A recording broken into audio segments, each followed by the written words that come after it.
That was interesting. That was interesting. Did I find That was something? brief. That was very brief. Unexpectedly brief. Let's try that again. Did I Try that find again. something? Did you have any more video? I mean, There was more video.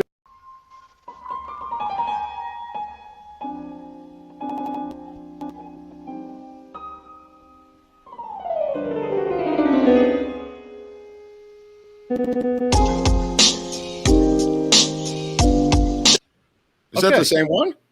That is the same one, and that is very odd. So, we're going to open with a charming little video here tonight, and that didn't quite work out, so we will do it manually. What else do you have there, Hunley, in your arsenal? In my crazy, crazy arsenal. What do we have?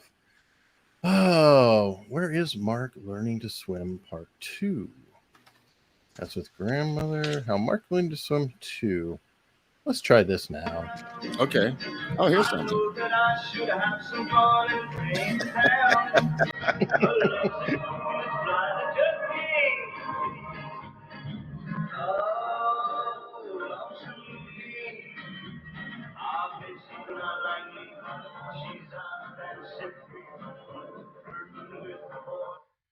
Better with that, right.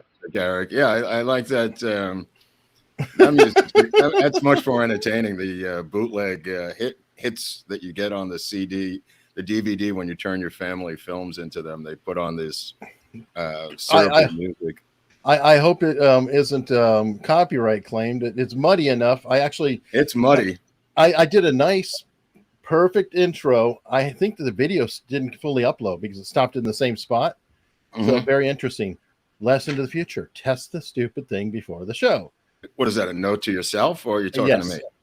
It's a note to myself and to the universe. So everybody, when you're uploading the video to intro a show, it's a good idea to actually test the freaking thing in the middle of the day. So glad I put the effort in. How's everybody doing? How's everybody doing? Yeah. Hunley Enterprises here and hey, it's supposed to be Fun Friday, okay? So we're having fun. Damn it. This is fun. It's fun.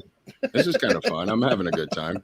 It's funny because I had to look at these 4 hours of DVDs last night, which I've never looked at. It's like 2 DVDs of home movies, 2 hours each. And I was like, I had seen little snippets of it, and I had done the transfer through a company and sent it to one of the relatives in there a number of years ago, sent me all these 8 and 60 mil. Yeah. And I sent it out, had it transferred to DVD and sent it to them, whatever. But I never really looked at the entire thing. You know what I mean? So last night, after I spoke to you, I didn't want to send you the whole thing because it's 4 hours of just, nonstop home movies from 1949 to 1969.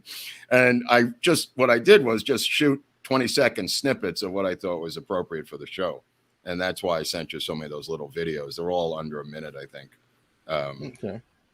From that period. But there is some that goes back to like 1949. And I'm looking at it going, oh my God, it was like I was going through all these emotional changes looking at this stuff. You see your parents, your uncles, grandfather. I'm like, oh my God, I thought I would just zip right through it. But I was on an emotional roller coaster in my underwear last night. Specifically in your underwear. Well, it went that long. I thought it was a quick operation, but it took till midnight to finish this thing for you, Hunley. And now you've butchered the opening anyway. So absolutely. Hell with that. Hell with your memories, man. Yeah, I'm really crushed. Yeah, whatever. Yeah, whatever. Who cares? I made up. What is this show we have here? I have no idea. Okay, this is Levine's Bungalow Colony. Oh, right. And I know exactly zero about this. This is your life, your childhood, and I'm just along for the ride like an extension of the audience. So that's usually the best shows. That's usually the best shows are usually when you're astonished by what I'm going to say, which is who knows what I'm going to say at this point. As I was explaining the bungalow colony system, as I was trying to explain to you, the bungalow colony system, which happens in post-World War II, is not the hotel system, and it's not the day camp system that kids went to go to summer camp. It's a completely unique adventure and involved working class New Yorkers, mostly Jews, who went up to the Catskills, who couldn't get into hotels because the sign out front said no dogs and no Jews. So I guess so it's not like Ms. Maisel, how they have like these big clubs and gatherings or dirty dancing. Yeah, it's a little bit over the top. I mean, it's not even Dirty Dancing. Like Dirty Dancing is like the Neville, the Grossingers, and those hotels, which is another level. That's like an upper middle class vacation level, Eric. And that was not who we were in my family. So we were working class Jews, and we went. There was hundreds and hundreds of these bungalow colonies all through the Catskills. And they were just these ramshackle shacks, literally broken down shacks. But nobody cared. It was only for the summer anyway. And you had to get out of New York because it was too freaking hot. How long were you there? Whole summer? Oh, yeah. You were there from June until Labor Day because school didn't start in New York till September 15th. So we would literally be there till Labor Day. And the summer seemed to go on for months, which it did. You know what I mean? And these people had the same bungalows every single summer. Same ones, all my relatives. My mother had it when she was a little girl. So it was generational. It wasn't just a one-shot deal. I mean, there's some video of me. You'll see it. I was born in May. And in June of that summer, 1 month old, I'm up there with them in the video at a month. So nobody remained behind. It was, you had to take everybody with you. And as I said to you the other day, if you want to see a feature film that captures this perfectly, I don't know how they did it. It was directed by Tony Goldwyn. It was produced by Dustin Hoffman's company, Punch, by a guy named Murray Shiskel, who I knew, who ran Dustin Hoffman's company. I think Dustin Hoffman was supposed to star in it. It's a movie called Walk on the Moon with Diane Lane, Liev Schreiber, and Anna Paquin. And Viggo Mortensen as the dress man. So it's a little Miramax film that's amazingly well crafted. And it covers this entire thing that I'm going to talk about today. If anybody wants to see that film, it's a little mini masterpiece concerning this topic. If you're interested in this particular topic, not everybody's interested in this, but this particular topic of the summer Catskill bungalow colonies, which is now long gone because eventually people moved up from working class into middle class and then upper middle class, moved to the suburbs. And once you were in the suburbs, Eric, you really didn't need to go away to the mountains in the suburbs because you really were not escaping urban summer heat. Yeah, right. That was it year round, right? Right. Yeah, that was it. You weren't going anywhere. So my younger brothers don't really get to experience this. Where my mouth is, love the episodes. So you're saying, thanks, Jeff. Yeah, thank you very much. Nick Drake. I'm not really a big Nick Drake fan, so I don't know about that. But we did do Elliott Smith, and we will do Dylan. Anyway, getting back to this story, once you move out to the suburbs, that was kind of the end of the era. So I experienced this full thing almost up to the age of 14 or 15. 14 at least. And then my brother, just my younger brother, you'll see in some of the videos, and maybe my baby brother. But by that point, they'd already moved to the suburbs and the thing was over. It was not going to happen anymore. But for my grandparents and my uncles and aunts and going back to post-World War II, this was their life. And they went up there, and just like you see in this movie, Walk on the Moon, the husbands had to stay in New York all week. They were not there the whole summer. That was my question. Yeah, okay. They would race up, and one of the jokes was, how fast can you get there? And they would all time each other. All the men would just, and it's 130 miles, let's say, from New York. So they would try to do it in under 2 hours and really get there as quickly as they could from Friday night, and they were racing to get out of that city. Let me tell you something.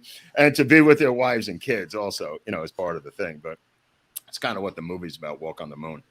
But so these bungalow colonies, you had to bring up your dishes, you had to bring up your towels, but you had the same place every summer. And this particular place, Levine's Bungalow Colony, was owned by Philip and Esther Levine. And just to give you the physics of what it looked like, it's a huge, sprawling, maybe, I want to say 50 to 75 bungalows with a casino, like a store up in the front, where you could buy goods, parking lot, big swimming pool, handball court, but there was no organized day camp. You know, like I was telling you, with like Richard Lewis would tell me these stories of going to day camp, sleepaway camp for the summer with Larry David, and it was super organized. You had to sleep in a bunk with no parents. That's another thing. That's a completely separate thing. And then the Catskill hotels, like I said, Grossingers and Neville, all of those, that was an upper middle class thing. So that was out. This was another separate miniature America's Untold Stories, which is why I wanted to do the episode. Now, did the families get together and do anything, at least with the different families, like any activities or just hang out? And no, they did nothing.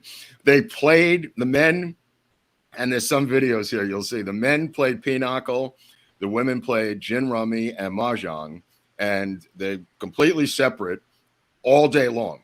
The women like were over on the side playing gin rummy and mahjong. The men were playing pinochle under trees, and the two groups did not mix. So until dinner or lunch, and you know, they would go into the bungalow or go outside, but there was no organized anything at the place. Nothing was organized. There was a couple of things, right? And I'll tell you that. If you'll see this picture, if you can find this one where I said there's a picture of me in front of the casino as a little baby. Yeah, I don't know. It said important on it at some point. I thought you might find it important. It definitely does. I don't know if your new system works on putting up photos, but yes, okay. Yeah. So that's me, as many of you can tell, some of the early years. But the point I'm trying to make is in the back of me is a casino, and on the right is a rundown, and the right-hand corner is a rundown shack that had laundry machines in it. But that casino in back of me had on Tuesday nights was film night, where they showed second run films like Guns of Navarone and that level of film. But it also had like X-rated hypnotists on Saturday night. and right. And so we had entertainment. There was belly dancers that would come in there, and everybody would go into that casino. And that was the entertainment. I don't know. They had like filmed horse races, gambling night, things of that nature, where people would bring a bottle and they would sit at tables and drink. You know, as a whole community there. If that explains that part of it. Wild. Yeah. So there was entertainment there, but it was kind of self-made. And the location of this was a little bit outside of Monticello, New York, between Monticello and Liberty, which were two, you know, small cities in the Catskills that had a lot of stuff. I would go into town with my grandfather. Some summers I just spent with my grandparents. And if you look at some of the videos, it's me as a wild Indian. You could tell why my parents wanted to ship me away to be with my grandparents for the summer so they can have some peace. And my grandparents don't care. They'll take anybody. They'll take wild Indians. They'll take escaped convicts. As long as they're blood, they don't care what your side profession is. They love you for, they can't discipline you. There's too much love. They're blind. Grandparents are blind. Parents will beat you to death. Grandparents won't lay a hand on you. So kids like me got away with murder. You know, other kids had their parents there, didn't get away with murder, but I got away with murder. This is later on. This is me with my mother and father. They had a bungalow there a couple of summers themselves, but the other summers it was just me with my grandparents. So there's a number of years when my parents actually rented their own bungalow there, and I stayed with them. And you could see the look on my face, how happy I am. Because I am now with my actual parents, which is not good up there. So I had to make the best I could. Maybe there's some 7 years old here or 8 or something. I love that shot, your expression. Yeah, I'm so sad in that shot. I mean, and that's the reason. But in that casino, I'll tell you something. In that casino was the first girl I ever kissed was in that casino. I had to ask her out on movie night, and everybody knew I had to ask her out because they told me I had to ask her out. And everybody was in on it except me. I was really scared. And her name was Marianne D'Onofrio. Her father was a corrupt cop in New York who had been killed by the mob. Everybody went whispering. It was like a big whisper that summer. Her dad's been killed by the mob. And there were some Italians. There wasn't all Jews there. She was from Mott Street. And that was kind of unusual for most of us who were from South Brooklyn who were in that thing there. But she was like exotic. She was from Little Italy. And I was like, whoa, Marianne D'Onofrio. So in some point of this movie, I had to ask her out. I didn't even know what that meant, Eric.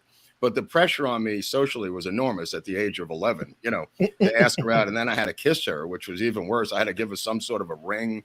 I don't know if I stole it from my mother or something. I don't know what it was. But at some point in this movie, Guns of Navarone, I had to ask out Marianne D'Onofrio, and I think she said yes. I don't even remember. I was so scared. But also in that casino, we were playing Spin the Bottle. And I don't know if people know what that is. Obviously, people do. But the weird thing is we were playing Spin the Bottle, and I looked up, and through the door, my grandfather was watching us. And it was the most embarrassing thing of my youth. And my grandfather came in, and he knew what we were doing, and he just said, "Hey, what's going on in here?" Kidding around, and it was like, "Oh dear God, it's my grandfather. Oh no, oh help me, Lord, please." And it was very embarrassing, Eric. But that also went on in that casino, is why I'm mentioning it. That's too funny.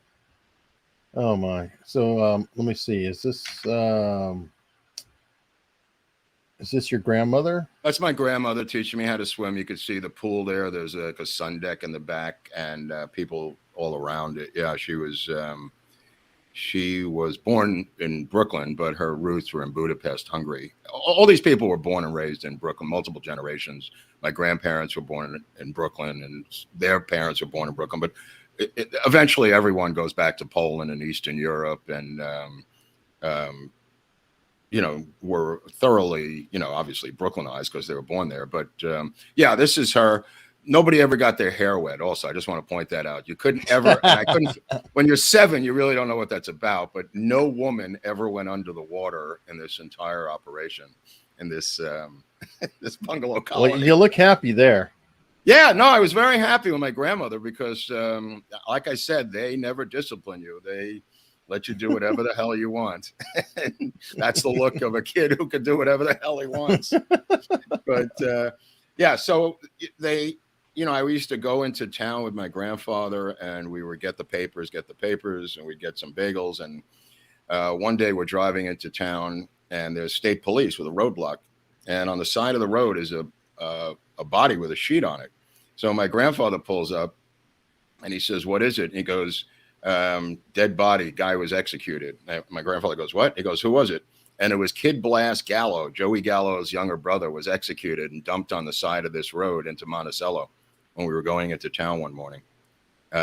Kid Blast Gallo, not Joey Gallo. Joey Gallo will later, as everyone knows, be killed at Umberto's Clam House in Little Italy. But at this point, the gang war had already started and was moving, I guess, up to the Catskills as Kid Blast bought it that morning. But that was years later. That's when I was like 13 years old. But each summer I got older, and then, you start to have girlfriends and all different kinds of things every summer, as things develop. What was your last summer there? I'm thinking my last summer there might have been like, I was like, I want to say 14 or 15, and that was it. Then it became too weird. You got into so many other things that you didn't want to go there anymore, But there was so many kids. Kind of the weird thing was you never saw these kids ever again unless it was the summer. Like nobody contacted anybody in the winter. No family, unless it was your relatives. Nobody. Everybody went to different schools. Everyone was in different boroughs. You had dual lives. Separate lives. Yeah, complete separate life. Wow. You never talked to anyone until you were there, and then you never wanted to leave. And like I said to you, one summer we came back, and I think it must have been 1962, because we came back in Labor Day weekend, and then in October, they had the Cuban Missile Crisis. And like I was telling you last week, my parents were completely petrified and packed the bags, and we were going back up to that bungalow to hide out from the missiles of October. I don't know what good it would have done us, but my parents were white in the face, ashen from the Cuban Missile Crisis, as was everyone else in New York at the time. I mean, it was petrified city, and everybody was packing their bags to go somewhere, usually upstate. No, because DC was targeted. Obviously, so you didn't want to go south. Everybody was heading north in that situation there. Wow, crazy times. But we used to have massive crabapple fights. All of these trees up there were crabapple trees, and what we would do, because we had about 40 kids, and each bungalow colony was adjacent to one another. There was like barbed wire, not barbed wire, but there was fencing with wire separating the different bungalow colonies. And it was almost like a separate nation state. And we hated the people, never spoke to them. We looked at them across the way like it was the Berlin Wall. And there were kids in the other bungalow colonies. And the one south of us was Marloff's, and the one north of us was Brosen and Crew. And the same size, same situation, different bungalows, different people. So during the course of the summer, we would gather in paper bags, literally millions of crab apples, and we would hide them in storage places around the bungalow colony, these millions of crab apples. And that was our weapons of mass destruction, Eric. So when we went to war with Marloff's, we had girls bringing up at the front lines bags. No, I swear to God, the girls would bring up bags of crab apples to the boys who were on the front lines, firing them with front lines of like 30 boys at the heads of the other kids on the other side. And let me tell you something, you get hit in the head with a crab apple, it hurts. But we were getting hit too. They had the same military operation that we had, Eric. They were firing at us, and we'd have maybe a strainer, spaghetti strainer on our heads. Oh, like God. Helmet, you know what I mean? And pots on our... No, I swear to God. We would steal the pots and pans from our parents to wear on our heads so we wouldn't get hit in the head. And boom, boom, boom, boom, you'd hear these clinks of, apple on metal.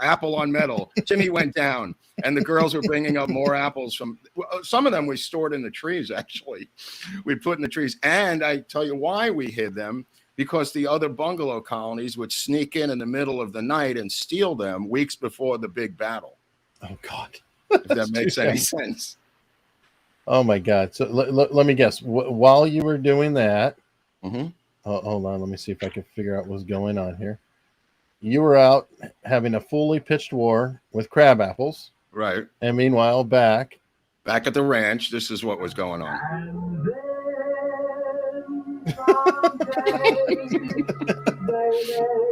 There they are. There are the ladies. They're playing gin rummy. Okay, you're going to see some other card games later on in the episode. But they were oblivious to the planet Earth, these men and women, the older generation. All they cared about, there may be another one of the men doing it too. And the men, yes. If you see one with the men, just to show you the flip side, this is the men playing pinochle. There's a guy, Mo. This guy's name was Mo down there, just turned his head. I don't know who that guy is. There's my grandfather's in there. And this is a different one here. Let's see what this one is. That's my Aunt Alice, by the way. That was the end of that one. Okay. There might be another one where they're playing Mahjong. Mahjong. Yeah. And adjusting. That's Mo's wife, actually, the blonde woman there. I always wondered about her. I don't know who that one is. They're playing a game called Mahjong, which I think that's my grandmother right there. But with the rollers in her hair. And there's my Aunt Ruthie. These were tough women. These were not housewives. They were foul-mouthed urban women. If I could explain it any kinder, I would. But they smoked nonstop. They cursed. They lived in the subways. Didn't live there, but yeah. If you look at this, that's my Uncle Lenny as a boy on the bottom. That's my Uncle Lenny. That's my mother on the left as maybe 13 or 12 years old. I'm not really sure. And it's my Aunt Ruthie up above on the right. I don't know who the woman is on the left. I don't know that dog. But my Uncle Lenny and his brother, Harvey, and my mother the three were a family with my grandparents. So it was Lenny, Harvey, and my mother. And there's some footage. You want to see Lenny and Harvey playing with a rifle. If you have that video, I think you'll explain these two knuckleheads who have just gotten back from World War II. If you... Trying to find the name of it. I know we have it.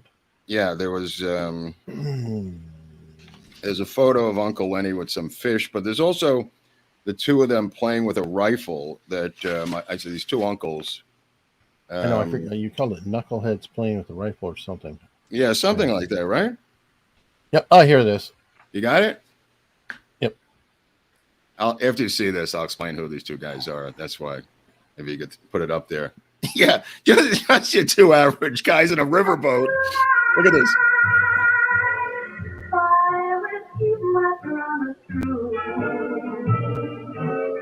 Oh, good Lord. They're freaking pointing at each other in slow. Right. No, look at this. Watch this. Oh, my God. Now he's just loading a rifle just randomly and shooting it. Oh, good. It wasn't loaded. Jesus. Right. Okay, so these two I feel guys like are you guys brothers. are lucky that the genes passed. These two guys are brothers with my mother, and they would leave my mother at night. They were supposed to babysit because my grandparents would go play cards, and then these two guys were supposed to babysit, so they didn't babysit. And my mother said, what could go wrong? So my mother said that things were flapping around the room in the bungalow at night, and they just said, shut up. And every night that they left her behind, she said, these things are flapping around the room. So finally, they put in like a sulfur candle, and they just fumigate the bungalow, fumigated. And they turned over the mattress and the bedroom mattress springs, and hanging from the springs was about 20 dead bats. And they would flap around the room while my mother would hide under the covers all night. And they thought she was making it up, Eric. And it was these two knuckleheads who were supposed to be her babysitters who said, if you ever tell mom we left you here alone, we'll kill you. So she couldn't tell them. And she had the bats flying around her head. You wonder why she went crazy later in life. But the bat flapping was probably part of it. But those two guys, Harvey, the guy with the rifle, and Lenny, both were in World War II. So Lenny ends up being a tank instructor. That's Lenny catching some fish up there. Yeah. Lenny ends up being a tank instructor at Fort Knox, and he blows up one of our own tanks, shooting an artillery shell downfield, blowing it to smithereens and killing 6 men. What? So the Army, they needed guys, so they didn't do anything to him. It was an accident. He didn't kill him on purpose, Eric. I know, but good God. He was the instructor. He was the tank instructor. And then Harvey was at Fort Dix. And he stole the entire pharmacy, brought it back to Brooklyn, and sold the medications on the street. So just so you know who these two guys are. Now, if you show Uncle Sammy, there's a little video of Uncle Sammy I wanted you to show. On the top. Yeah, I've got him. Hold on. He's looks like a charming fellow. Yeah, play this video of Uncle Sammy.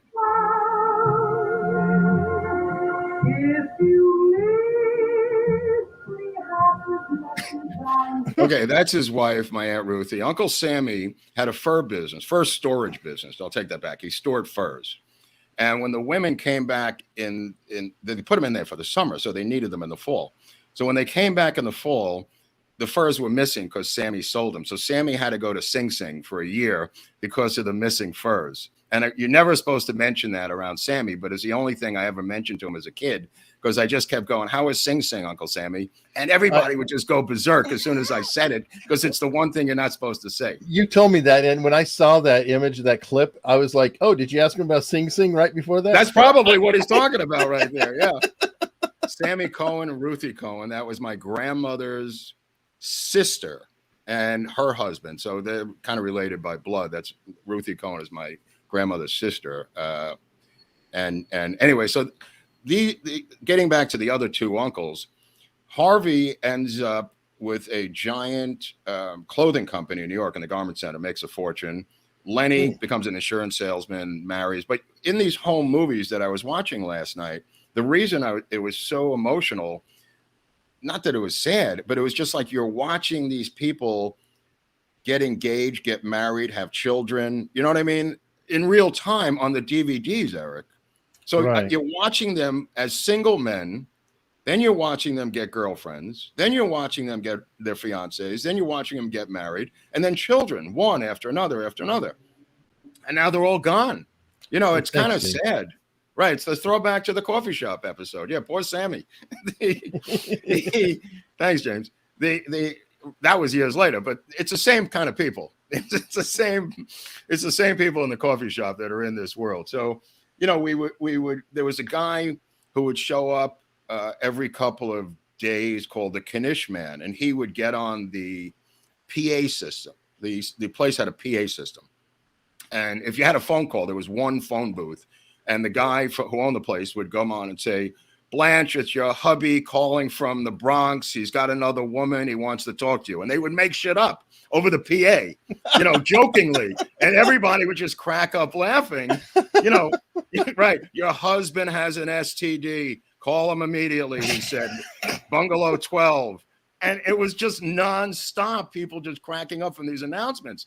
So this guy, the Knish man, who during the winter was in front of Bloomingdale's in Manhattan. That was his base of operations.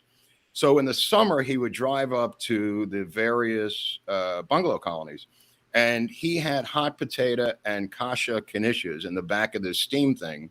And everybody would just shuffle up there and buy these knishes. They were delicious. And, delicious knishes? Delicious knishes. And he would get on, the PA, and he knew who all the women were. And he would just go, Blanche, it's time to turn over. Your ass is burning in the sun. Put some more oil on.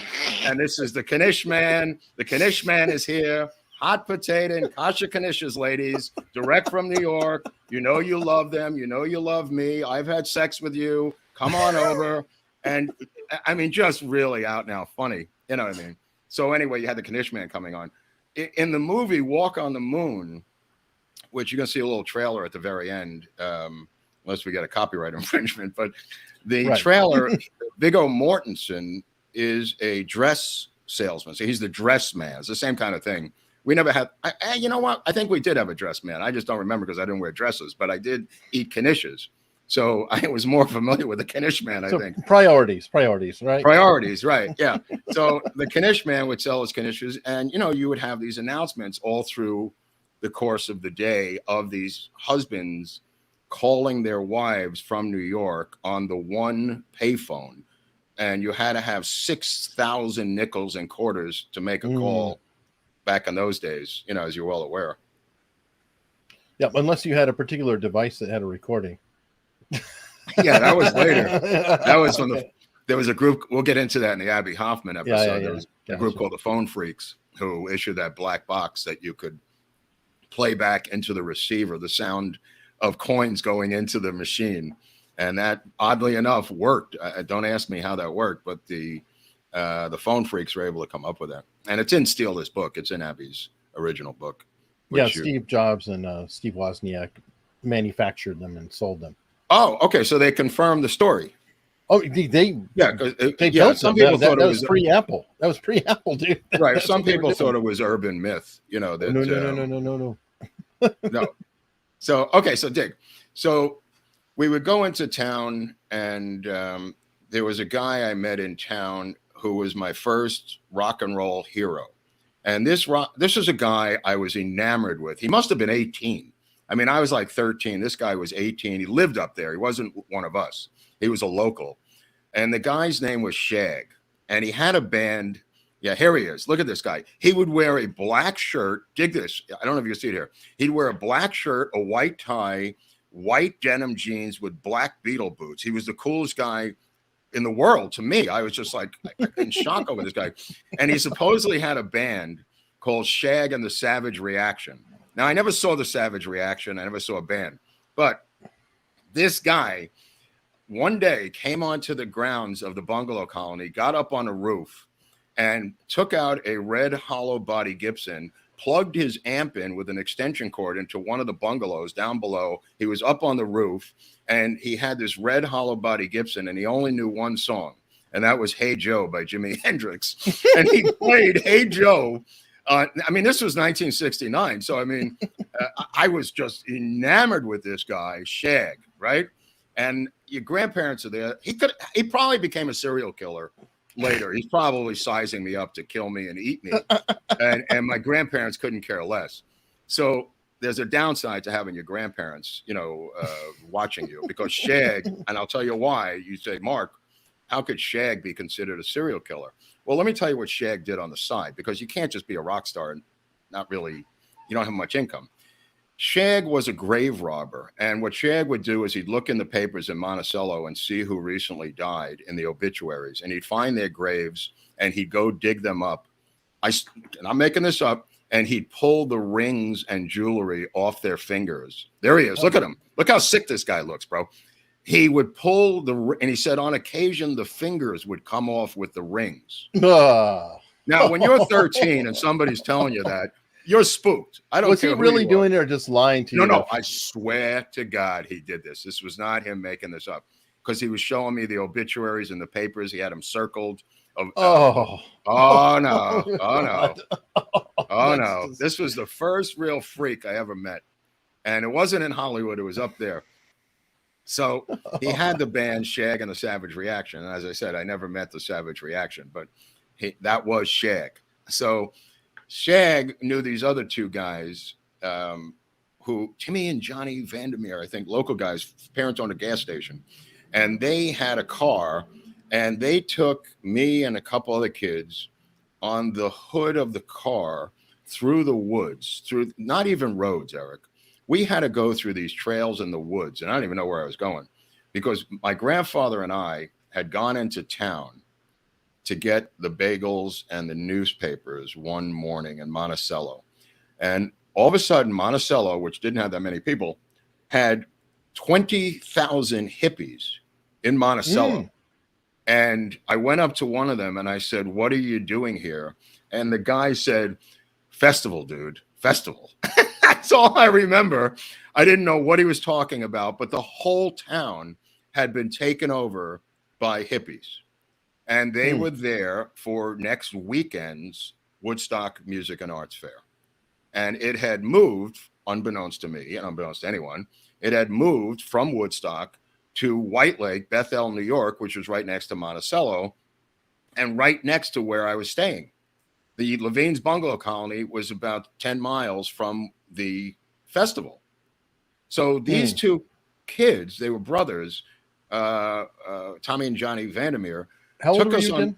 I'm just trying to I was 14 at the time. Okay. I was 14. And they took us on the back of their car through the woods into the festival. And I remember taking the festival sign off a tree for the actual Woodstock Festival. I was on the hood of the car, so I was up on top of the car. And we rolled into the grounds and rolled out each day. We didn't even have to stay there because I had to be home for dinner. Otherwise, my grandparents would call the state police, which they threatened to later.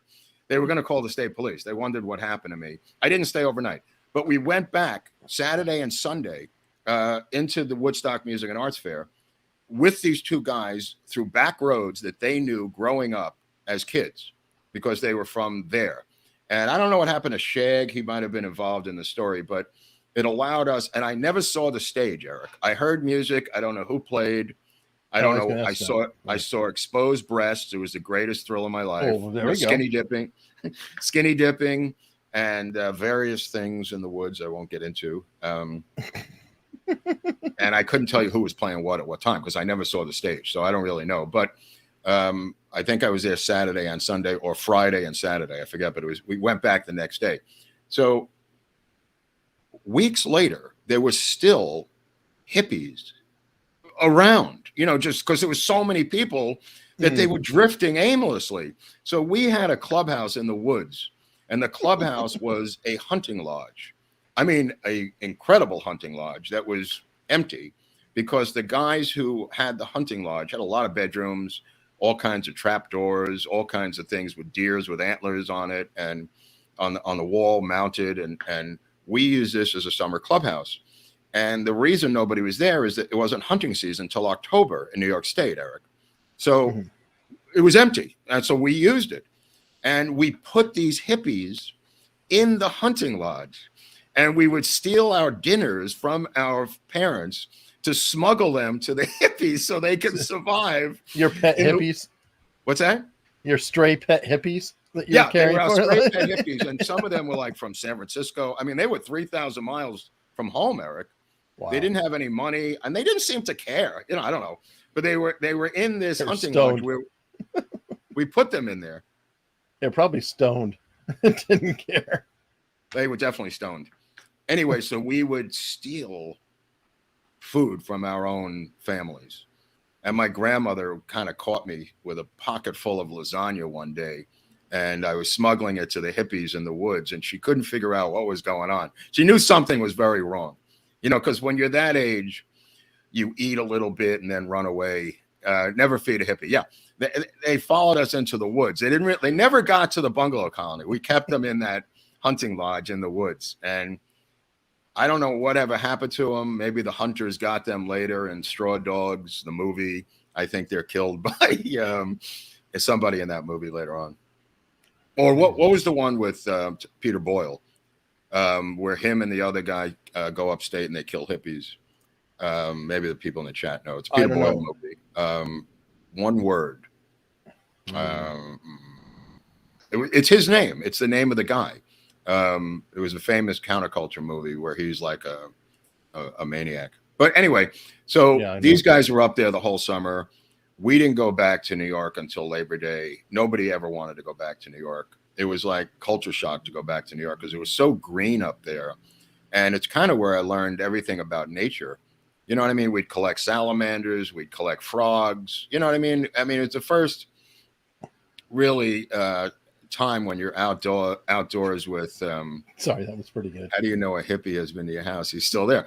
Okay, yeah, I would go for that. Yeah, these guys never left. I mean, you're right, and at least they weren't. Anyway, so my grandfather, he was like an Archie Bunker type. Joe was the movie. Joe, that's what Joe. Yeah, with Peter Boyle. Joe. Yeah, I think Joe probably killed him at the end of the summer. Is what happened to them. I later became very close friends with Peter Boyle, ironically. And South Texas gal's back. Thank you. I love her. She loves us. We have to have a show in Texas. And where's a place and we can? Jared also sent us some love earlier since I have two of these. So Jared, he came in late. He's still watching. He hasn't seen his chat. It'll come up later. But I see. Okay.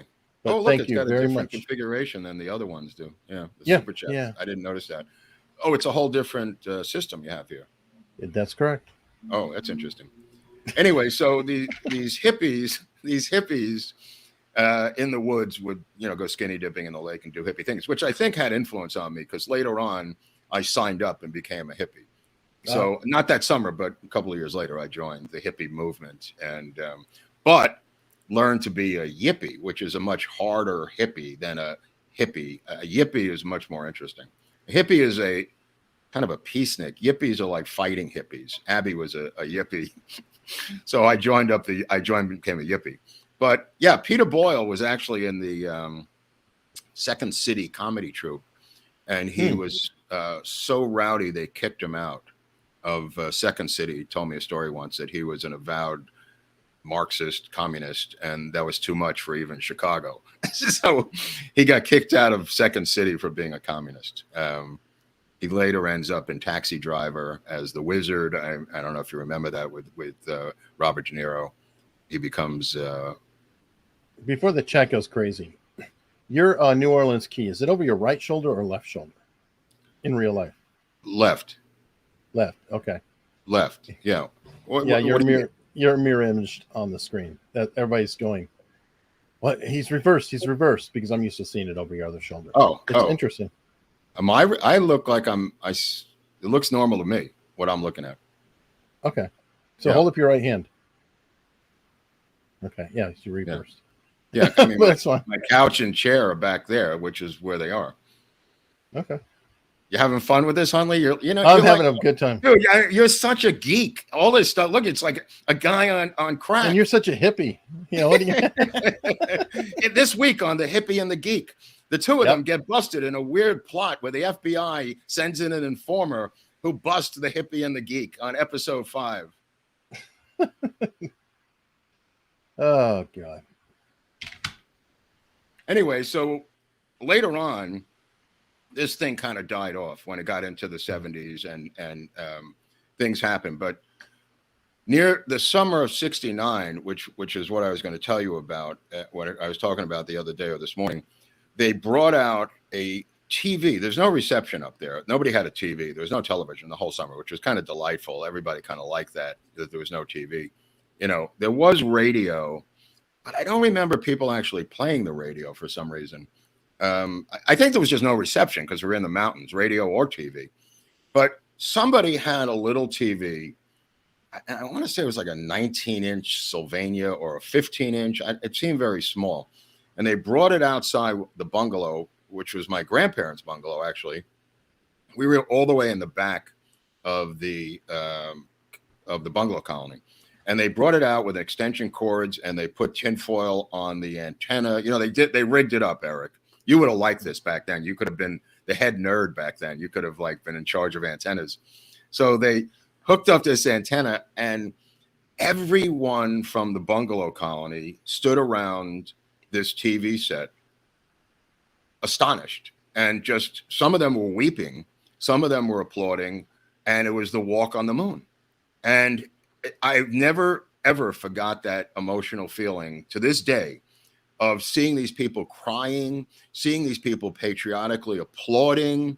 You know, a lot of these people were of Eastern European descent. All of them were Americans. All of them were born here, but they all were, you know, post-World War II generation, Eric.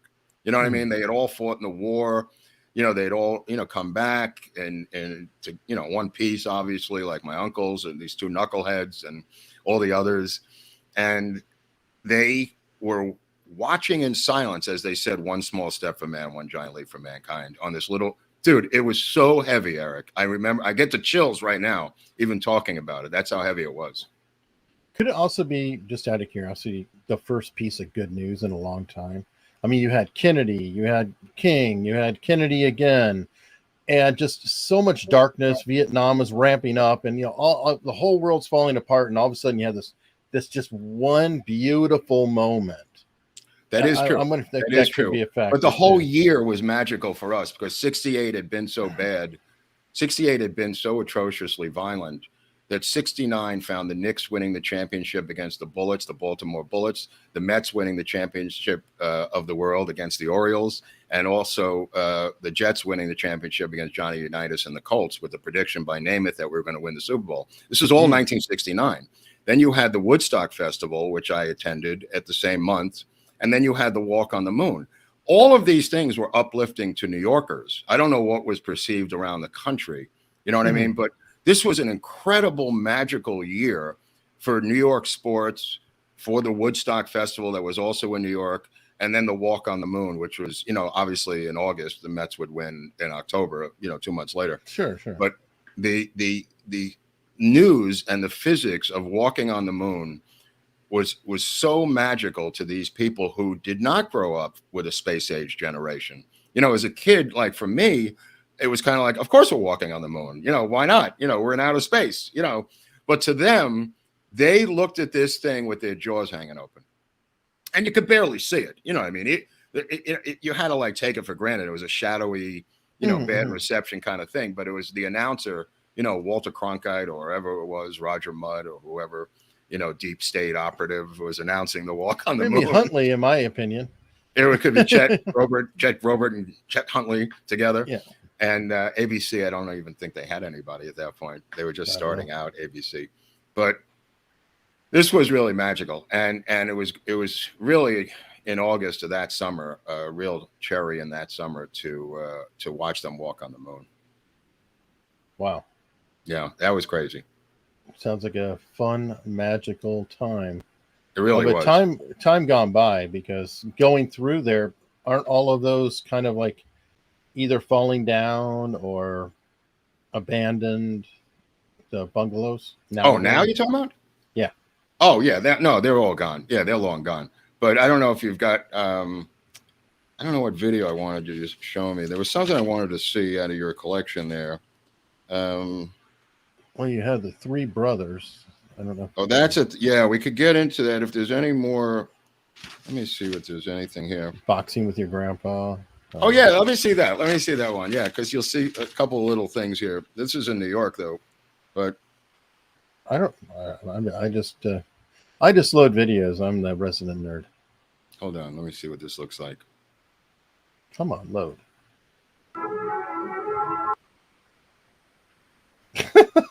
Okay. All right. Well, we tried that. Bandwidth. Here we go. Okay. Well, you got your eye on him, though. That's funny. All right. Now, which grandpa was this? It's the only one I had, really. This was my mother's father. This was my Okay. mother's father. Yeah, this is the one I stayed with for the summer. Let's see. Didn't your other grandpa run the political committee? No, this is him. This is the guy. Oh, okay. Oh, This is okay. Jack Bloom. Yeah, he was the political guy. He was the. This is the guy around. That's my cousin Scott. But yeah, show this one where it says Dodge Dart 440, which I don't think is a Dodge Dart 440. This is my grandmother, and that's my grandfather. That's his sister.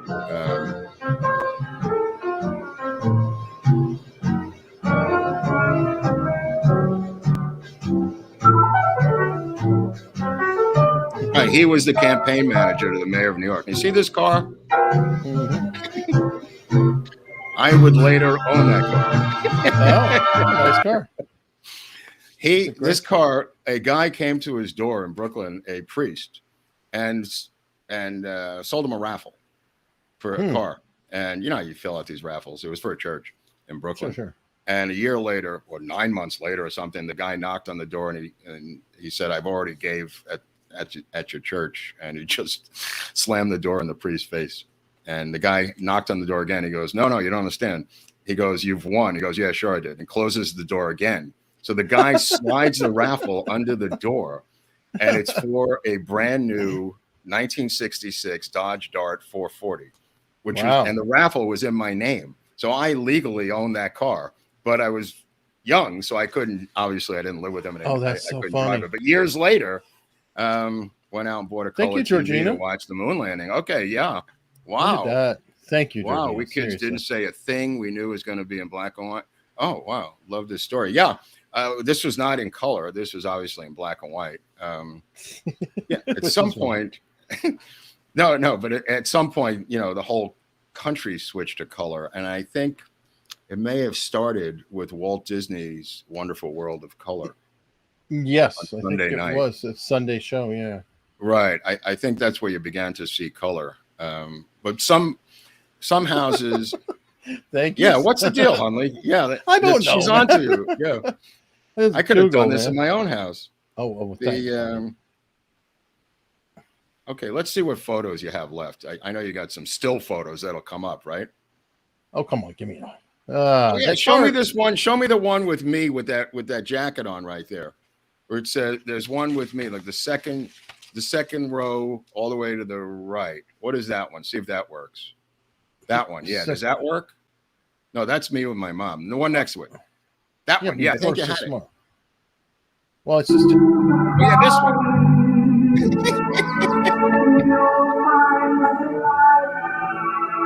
This is my gang.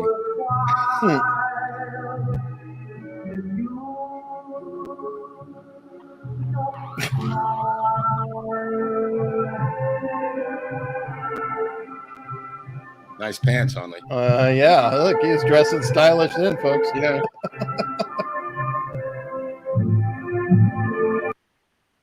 I thought you'd like that one. Yeah, but there's another one where the kids running down the. What's that one? 440, 170. Like the most wholesome debaucherous show there is. Dude, this is wholesome entertainment. I don't know what the problem is. Show that color one of the ladies sitting around the table on the third row all the way to the right. Oh, you see those ladies? Yeah, this is my mother. That's my younger brother Keith on the left, and a bunch of various card playing ladies. Let me just put it that way. This was a typical scenario. The women kind of ran this operation. It was kind of a matriarchy, which was ahead of its time. Because there were no men. Like the men were all working, so the women had to fend for themselves, and the men would give them money on Sunday night, and then they would drive to the city, and they had to survive on their wits and cook and make it last or whatever they had to do. But let's see if you can show a couple. Yeah, that's me with my mother in front of the bungalow. I must have been 1 year old there. Let's see what else you got, Hunley. That's you again. Same shot. Okay. That's your nanny at the pool. That's my grandmother in the pool, yeah. Again, no hair is ever allowed to be wet. Let's see what else you got. That's me in front Happy of Mark. I'm very happy there. It must be my parents are up or something. I'm still with my parents. The house looks a little worn out there. Yeah. Oh, I want to see this. This Lord Buckley gets story ideas. Oh yeah, this is pretty good. Right here.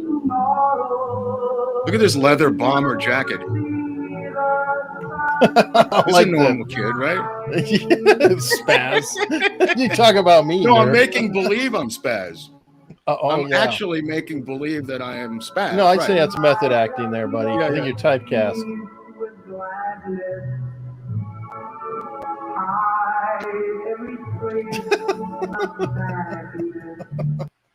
Now you know why I'm the way I am. I mean, there's a reason that I ended up this way.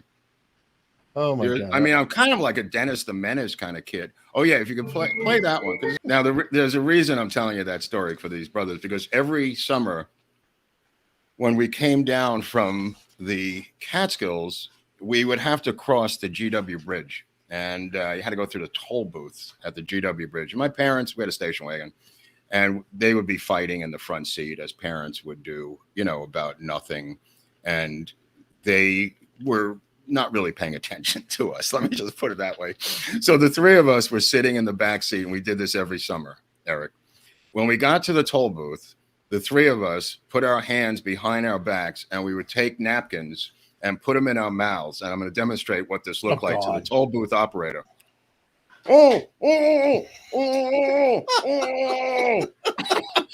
And the parents didn't see this, and we'd get pulled over by the state police about a quarter of a mile up the road, and we would just be sitting there like little angels.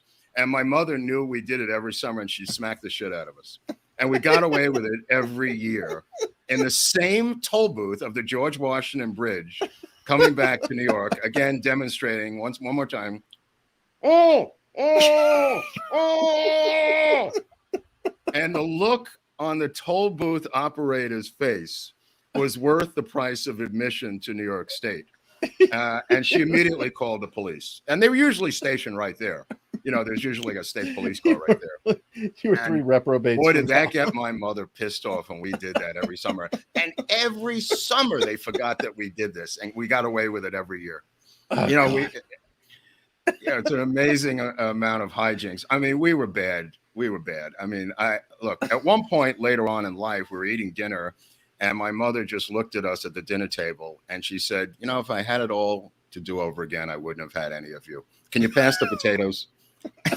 And I mean, she had her own refrigerator in the garage with a padlock on it that had ice cream and pizza in it. We'd break into it at night like the Watergate burglars, chopping away at it with hacksaws and shovels to break it open.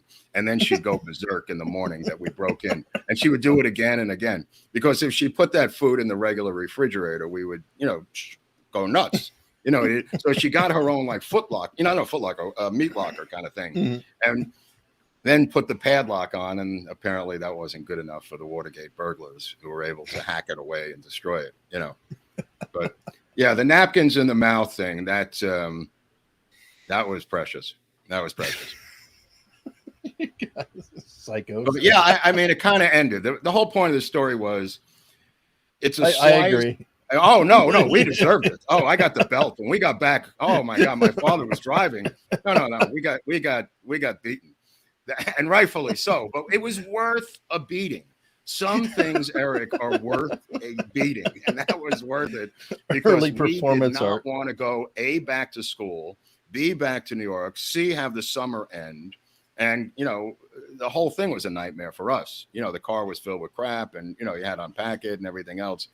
But the summer seemed really long when you're a kid. Remember, the summer seemed like a year. Now everything blows by at lightning speed.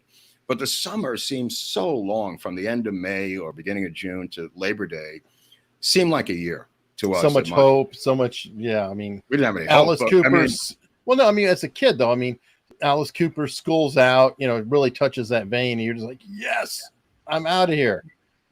If you hated school, let me tell you this: as I was taking my final exams every year, my grandfather was outside in a packed car honking the horn to go upstate for the summer.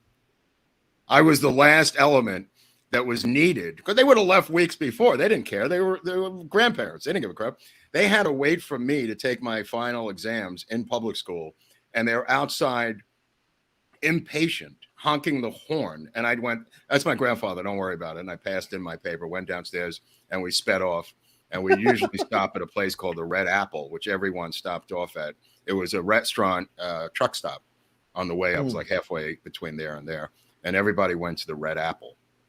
That was a big deal at the time because they had all kinds of crazy crap that you didn't see in New York, all kinds of weird treats and stuff. And, eventually you got up there, but it took, I want to say it took like 2.5 hours to get there. When you're a kid, that's about the longest trip you're ever going to go on. You know what I mean? Are we there yet? Where else? How far do you go as a kid, Eric? Right?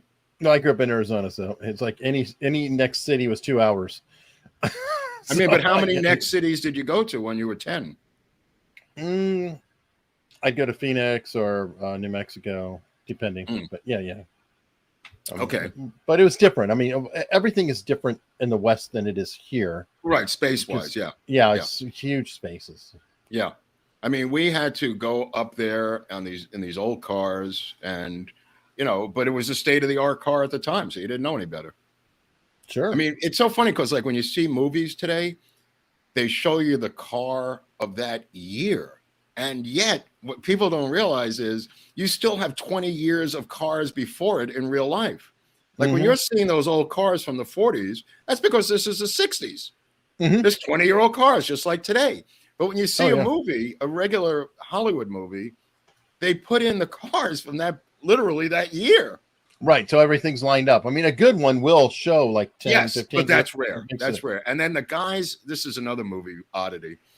The guys who have the cars they baby the cars, so they're always polishing them. They're always perfect. The ADs or the PAs have to go over it and dust them up. And these guys flip out when they're not looking. They go back and polish them because they have OCD. They're psychos. Especially I wonder if CGI has fixed all that now, because that is a good use because you could smudge them up on the later on. That I don't know. I'd have to see some version. That I don't know. But I know when you see these cars in my home movies that I was looking at last night, every one of them is dull, flat in terms. There's no gloss. There's no shine. Yeah, because there wasn't clear coat until like 90 something. Because I remember you lean against the car, like me with this shirt right here, I would come away white. It would be like a red car, and I would just come because it had that like calcification on it, especially in Arizona. But yeah, you touch it with your skin, and it would get this white film because there was no clear coat. Right. But we had a lot of salt on the roads, and that would eat through the bottom of everybody's car in upstate New York. The salt on the road, even in New York, it would eventually damage the rust them out. Yeah. Oh, yeah. We had cars as teenagers that we had to put boards, and underneath was a hole, and that was the place you threw your pot if the cops pulled you over, was into that hole. Kick it, yeah. No, it went out into the road. That's what I'm saying. You kick it in yeah. You put the rug over it, But yeah, this was a weird period of time, a weird piece of Americana, an untold American story. It's kind of romanticized in a way in my mind because you're 10, 11, 12, 13, nothing goes wrong. Basically, nobody got hurt, nobody died. So kind of other than the guy executed on the side of the road. Didn't go well. That was Kid Blast Gallo. You know what? He deserved everything he got, Kid Blast. It was funny because like my grandfather was connected, quote unquote, not to the mob, but to politics. And he showed the state trooper some ID. He did this every once in a while. Like if we went to Shea Stadium, he would go, "I know Bobby Becker, the chief of police." And they go, "All right, park right here." So he showed the guy something, and the guy explained to him that it was Kid Blast Gallo. And then because as a teenager, as many teenagers in New York did, we had cutouts from the Daily News of all the different mobsters on our wall. And every kid had this. And when a mobster was killed, you just put an X through it on your wall. Of all the 5 crime families. Yeah, because the Daily News had them like baseball cards. So that has helped inspire you later on at Lampoon for other cards that you will bring up in that show. Absolutely. But that's for another show later. What are we going to do with baseball cards? Yeah. We're teasing a show later on that they're a special kind of card. Yeah, that's where it came from. It came from the Daily News putting up, little trade them, collect them, all the mobsters. That's how I learned about the crime families from the New York Daily News. The 5 families. Good Lord. Yeah. All right. So what is next for us? It's looking like it's one of 2 things. What? We may be doing a Baldwin Tuesday. I don't know yet, but if some things drop in the upcoming few days, we'll be doing a Baldwin Tuesday. If we are not doing Baldwin Tuesday, we're doing another little historic piece right around the Smedley Butler time. That's a rather unknown. Yeah, story. this is unknown. I really don't want to give it away, though, because there's a lot of these Wikipedia warriors. Like every time we mention a topic, they put up the entire thing and they claim exactly. It's absurd. Thanks for busting out Cherry. Thank you. That's really helpful to put up the entire Wikipedia story, which is invariably wrong. And now we're fighting an uphill battle against Wikipedia to tell an obscure story. So don't even tell them what it is. They don't deserve No, I'm not. Like I said, it's just a famous unknown story that happened, sort of overlapping in his time. Right. It involves the military. It involves things that blow up. I'll tell you that much. Shit blows up in this story on Tuesday if we go with it. It's explosive. It's an explosive story. And I mean that in multiple ways. After World War I, or around the time of World War I, right? Yeah, we have to somewhere in there again. Look that up.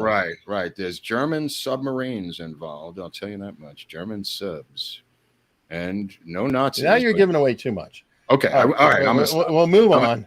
There's always somebody. No, there's always somebody in there that knows, and they're like, "Oh, I've been waiting for this story," and yeah, you do that, it's crazy. And then in the comments, you're like, "Oh, damn it!" And no, that's what happened with Tippett when we mentioned Officer Tippett. My father was Officer Tippett. How dare you? Don't say anything. Don't say a word. My father was blown to smithereens in this thing. How dare you? Exactly. So perfect. So everybody knows we have merch available down below. There's new merch. You're saying now there's more merch.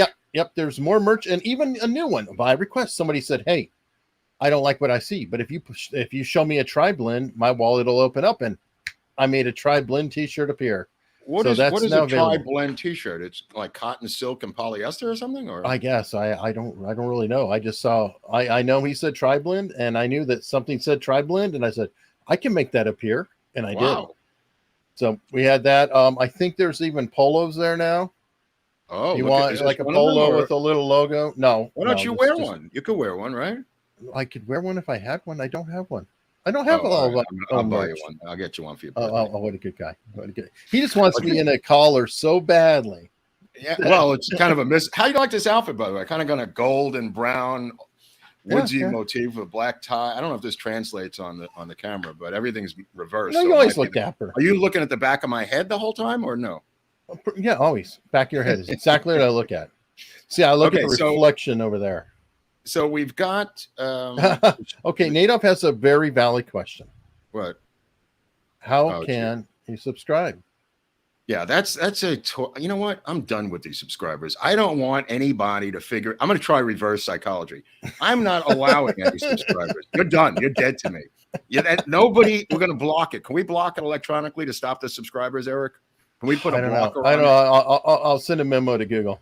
Right. We're going to just have people call Google saying this channel's blocked everyone in America from subscribing. Then there'll be an overwhelming demand, and Google will call us up, the head of Google, whoever that is. See, I can't stop them. I can't stop them all. They're overrunning us. Mm-hmm. Oh, my God. What am I going to do? How does this Russell Brand, who I like, but I can't listen to him for a long period of time because that accent eventually sounds like Ollie G. It's kind of weird accent, though, because sometimes it's like Ollie G on acid or something. Yeah, he does these like the THFs or something. There's a little of that in there. I'll have to get with Mark Bowden and ask him where which region is. It's right, and he's kind of exaggerating. I get it for comic effect, but it does wear on you. Does it wear on you after a while, or is it me? Well, I don't listen to much of anybody for too long. I'm always jumping to one thing to another. Right. And you'd be like, hey, Duran. Okay, let me listen to Duran for all. Hey, this. Oh, man, those two guys. Well, the other guy doesn't have an accent, but the one guy does. Yeah. I mean, look, I should talk about accents. I mean, come on. But the reality of it is, Russell Brand has 90 million subscribers. There's people who just roll out of bed. For some reason, their hands hit the subscribe button for Russell Brand. And anytime someone tries to subscribe to us, they become completely paralyzed and end up in a wheelchair. So, I mean, I don't understand how Russell Brand is a nice guy, but he's not even an American. How does he have 5 million subscribers and we have 500? How is that possible? I mean, aren't you people embarrassed? Aren't you embarrassed? Like when you go to bed at night with your significant others and go, honey, do you know that Groubert and Hunley have literally no subscribers and we're watching it all the time? And Russell Brand has 5 million subscribers and I don't know anybody who watches it. How is that possible, honey? Whoever Honey is, I don't even know who Honey is. The fictitious Honey. I don't know, boss. I don't know. We'll just keep. You know what? We'll just keep putting on a show. And you know what? Screw them. We'll just keep putting on the show. If you want to PayPal me, you can't. All right, you happy now? Now you can't. It's like that scene. What's the scene from? Yep. And you know what? This is limited, by the way. This is limited. Yeah. This wholesome piece of summer adventure is limited. Yep. I don't know which one I just looked right now. I'm like, of course it is. Of course it's limited. So it's like thank you for the super chats, by the way. Commentary in the bar when the bikers come in, and he says, "I asked you to leave nicely." Then he locks the door and he says, "Now you can't leave." And they beat the hell out of the bikers, the Italian mob guys. Now you can't PayPal me, and you can't subscribe. So screw everybody. I'm done with you people. I'm not accepting anything. You can't buy my book. You can't do anything. I've had it up to here. I'm using reverse psychology. You're dead. Okay, but you can give me money. Yeah, give Hunley. I don't care what you do with Hunley, but you're not getting to me. I'm not going to be bought off by your pseudo bribes. You know, people tell me I want you to do a story about my dad. No, I'm not doing a story about your dad. They tell me he was like the sixth Beatle. All right, Christine. No, we are not going to post every day for a month. Jeez. Russell Brand has a team of people who research his material and put it up. So if we have a team that's going to put it up and do everything and roll our asses out, then we'll go, okay. And these articles seem to appear on his show, and then he just reads the article and he gets 5 million subscribers. Then I put on this Tim Pool, whoever he is, and he's got a show where he reads an article and he's got 60 million subscribers. Every guy I put on, thank God for Catherine, you know, who no kidding. Cheerfully blowing a party horn. I mean, all of these guys seem to just read the news, Eric. What kind of a show is that? I don't know, man. I don't know. They read the newspaper. What? Yeah, I know. Put it this way. We're the only ones not reading the news, and we're completely unsuccessful. Oh, we're not completely unsuccessful. Let's not go too far. Well, I mean, we do thank you very much and appreciate each and every one of you all the time, and it is an honor that you show up. Seriously, it is fun. Yeah, I got to tell you, it is fun.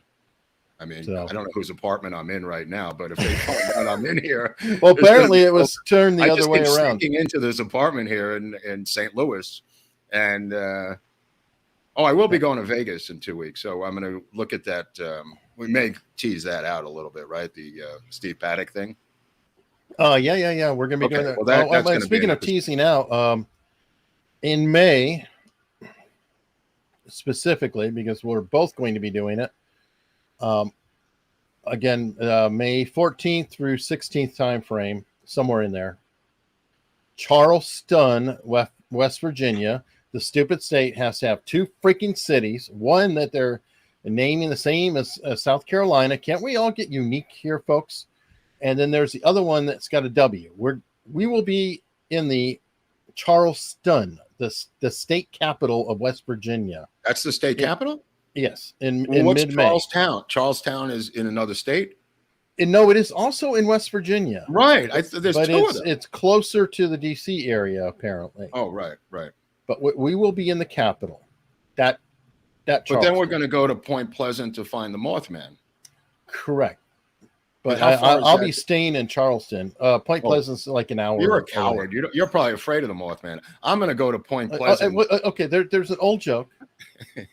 that's very, very effective and very, very true. What? I don't have to run faster than the Mothman. I just have to run faster than you. Oh yeah, no, I'm taking him on. This is it. It's Groubert versus the Mothman. I'm not running from that beast. This is going to be a Texas death match. And if you want to PayPal me for my Mothman equipment, more than happy. Rumor is that May 16th is somebody's birthday. That's interesting. Some crawfish is onto me. But anyway, the Mothman utensils that I need, you can PayPal me for, because that involves a circular net, a cage, a radar gun, this incredible lighting system to blind him, red flashing lights. So a lot of stuff I have to purchase to encounter the Mothman. This is crazy. In Point Pleasant, wherever Point Pleasant is, I'm not really sure. I don't think I've ever. No, I've been to West Virginia once or twice. Drove into the Blue Ridge Mountains, but it's been a long time. I don't think I'm bringing a weapon though, because I'm flying. So I will have to pick up some weapons on the ground once I'm in West Virginia. If anybody could help me with a weapon, I don't want to go in unarmed to the Mothman's lair. Crazy. You know, okay, I'm gonna let everybody know. I just saw one go by here. It's looking like we've got a couple super chats, but they haven't been highlighted with a color. Okay. So I'm going to turn this in. So Rolf, if there's a super chat, and anybody else who's done that, because I've seen some dollars going by, I'm like, wait, is that a super chat or not a super chat? Because I can't tell. This is a whole new system you got, Hunley. I know, but this is not highlighted with the color. So I want to apologize to anybody that I missed, because I'm sitting here going, this has happened more than once. Other $5 ones look like this, and they have a little thing in the corner that says $5. It's a super chat. But that one did not. So it's kind of a weird thing. Who is that guy, 559 Cell, who sent us all those people the other day? He made a little video. I wanted to thank that guy. I forgot his name. 559 Cell or something. He made that video in his car. Right, or Cell 559 or something like that. I wanted to thank that guy. That was very cool. Very cool. His people came over saying they were from Cell 559 Cell. Yeah, and I looked and it's like, oh, hey, I shared that with Mark, and right. And these people didn't even know us and they subscribed. Okay, is it so hard if you've been watching the show? These people just subscribe because a guy in a car told them to subscribe. Sight unseen. Well, now in fairness, we've had another guy in a car tell people to subscribe. Who? Viva. Oh yeah, no, has that worked? I mean, we might have got a couple of few. Right. All right, so. We got that. We know what's up next time. Let's go and close out. You can follow me on Twitter at Lord Buckley, because that's a fiesta of sarcasm and cynicism. If you're in the mood for some humor, at Lord Buckley is my Twitter handle. That's always fun. And I'm at Hunley Eric. Again, all the links are in the description. Anything you want. We'll go ahead and close out, and hopefully the preview. Can they join the Unstructured Locals community? What about that? Good idea. And how do you do that, Eric? Go to unstructured.locals.com, which you see under my name, and you also see it in the description. And really hope you guys do go there. You can follow. If you want support, that's even better, but you can follow for free. And it's always helpful to have people following, just in case. You never know. YouTube can't really trust that very much. I don't trust him as far as I could see him. There's no face to YouTube. There's no human face, so I don't know who they are. No, not really. And the only ones that show up, you probably don't. Right. You're not going to be into anyway, old Susan.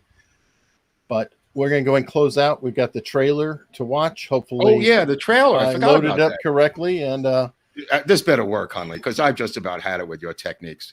Does this work or not, this trailer? I don't know. But here's the fun part, by the way. If you don't see it, it'll be one of two things. Right. Either I screwed up and it didn't go in right, or we had a copyright claim and I had to remove it. So there could be a couple reasons. I told Hunley to put it at the end of the show in case it's removed. Right. So we have. Yeah. This is the trailer, by the way, for the Miramax film Walk on the Moon, which I highly recommend. Diane Lane, brilliant actress. Tova Feldshuh was in there as her mother. Anna Paquin, Liev Schreiber, and Viggo Mortensen as the dress man. Highly recommended. All right. She was only 17 when she had me. Sometimes I just wish I was a whole other person. But in the summer of '69, everything changed. A man walked on the moon. Woodstock went wild. And my mother became the woman she'd always wanted to be. It's a tie-dye. No one will buy these. And well, if they see you in one, Your husband's gonna hate it. he's gonna love you in it. Look how sexy you are. I messed up, Pearl. He's the blouse man. Why didn't you sleep with the dress man? At least that way you'd get a whole outfit. You had your chance. If it stays, I mean, that was a perfect end.